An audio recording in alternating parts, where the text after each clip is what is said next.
being, fabulously wealthy. No, I don't see any relief in that for me. I don't want to be that person. I've got to fix the whole system or nothing. I've got to try to grab as many people out of that dirty, filthy water to come to the light, to be empowered with the power of truth. It's the power of God, logic, reason, all that stuff, man. And then nobody can stand against you when your argument is logical and reasonable. Okay, this is the only way out of this thing. This is the light at the end of the tunnel. This is freedom. And God is working through me because I'm letting him work through me, as we all should. And we can do. We have the opportunity. We should take it, seize it. We got a little window of time to decide exactly who we must be and be faithful and true to that person. That person, God says, it's okay. It doesn't mean you lose your individuality. That's impossible. So we're all just individual friends and servants of God because we choose to be. That's what we all can and should do and be. By being a friend to God, by default, we become a friend to man. It's all very simple. All the 10 commandments fall into place very easily if we live by that credo. That philosophy, that's clean, pure waters of simplicity, logic.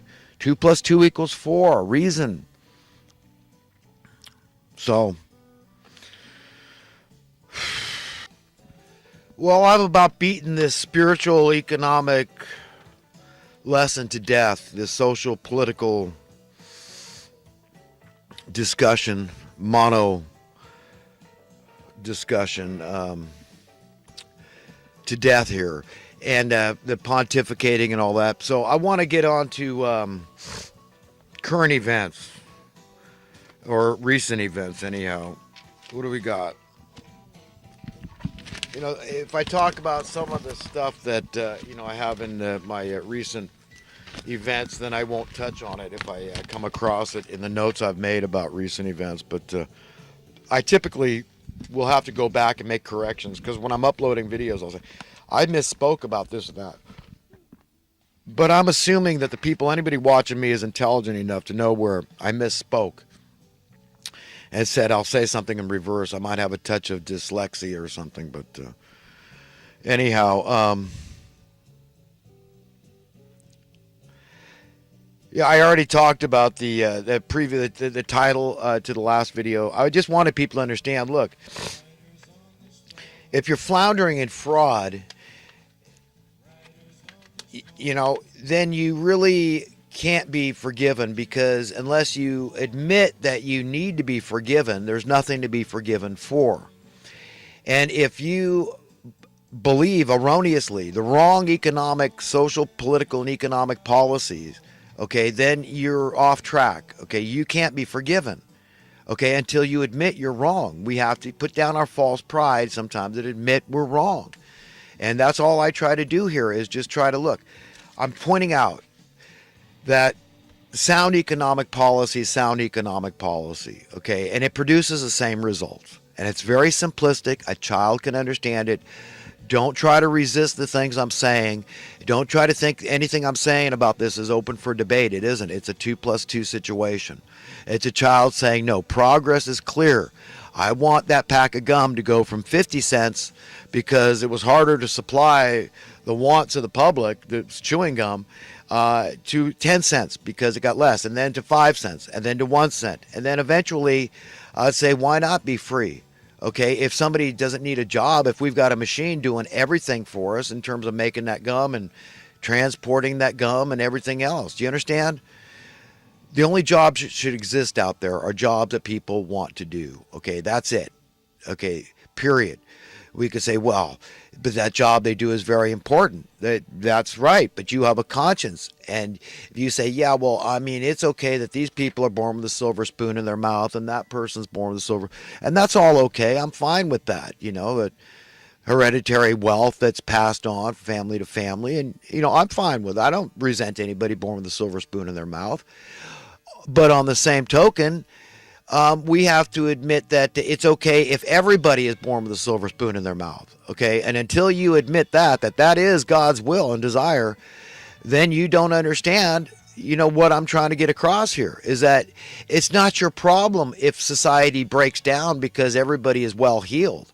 Is it your job? Did God appoint you to be an oppressor and to say, no, you got to keep all these other people in check, because if everybody was rich, okay, only select certain people are allowed to be rich. It's A-okay for them, but we can't have everybody because we need a degree of oppression. We need a degree of people being beholden to the money masters in order to keep this system running, because people are just going to quit their jobs. Nobody's going to work. It's not your problem. That's up to the conscience. People have an instinct, okay, to not want to be self-serving, lazy, decadent piss ants, okay? So they're going to serve, believe me. The job's going to get done. If there's undesirable jobs, we will find robots to do it. We'll mechanize it. We'll automate it. We'll find technology to perform that task. Okay, end of story. That's the way it must work in order to have equality on earth, in order for everybody to be free.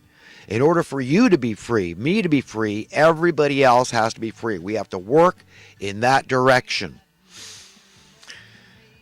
So I know it seems like I digress a little bit, but believe me, it's all connected. What do we need to be forgiven for? We need to be forgiven for having erroneous, phony, faux beliefs about economic issues. It's fundamental to the welfare of society, the social, political, and economic welfare of everybody, to our freedom, to our happiness. We've got to understand these issues.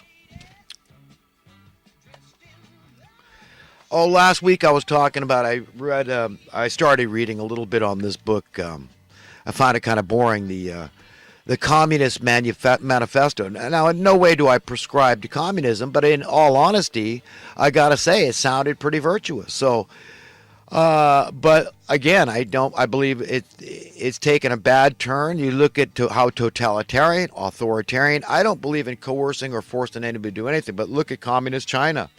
Is that what we want in America? It's antithetical to everything we stand for and love as Americans. So no, we want to go the opposite direction. If that's communism, we don't want it. You don't want a handful of uber wealthy elites that control the rest of society, and that's what they have. They talk about wealth disparity. Okay, they've got it in spades over there. They've got the exemplification of wealth and income disparity, the epitome of wealth and income disparity. So no, that's not good. I am not into the Robin Hood theory of taking from the haves to give to the have-nots, especially through coercion, and it doesn't work anyhow.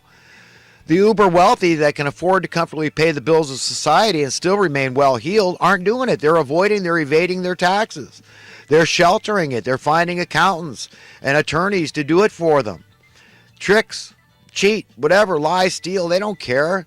That's easy for these people to do that.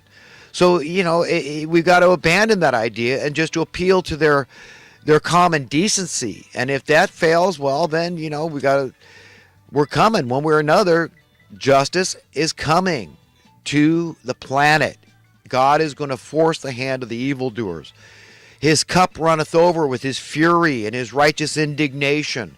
And it's going to come out more and more. You're going to see it in his servants, in his friends. You're going to hear it in their voices.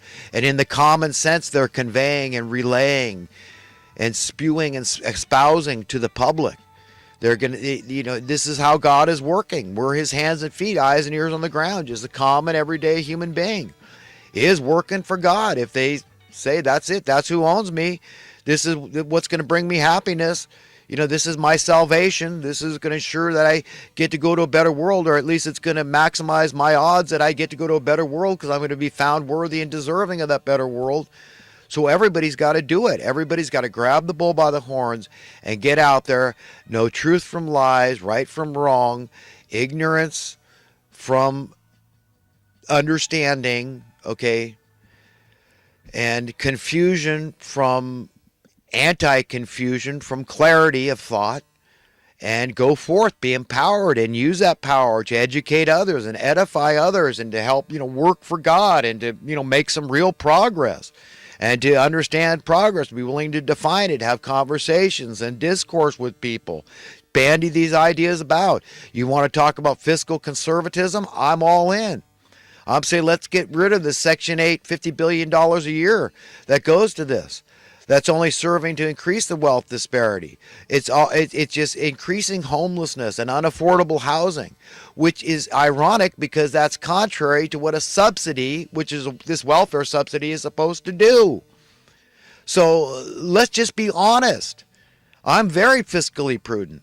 But I say you've got to understand the implications of being fiscally prudent. All the jobs that would disappear if you just start solving simple problems like desperate, extreme poverty. And it is a simple problem. It's easily fixed.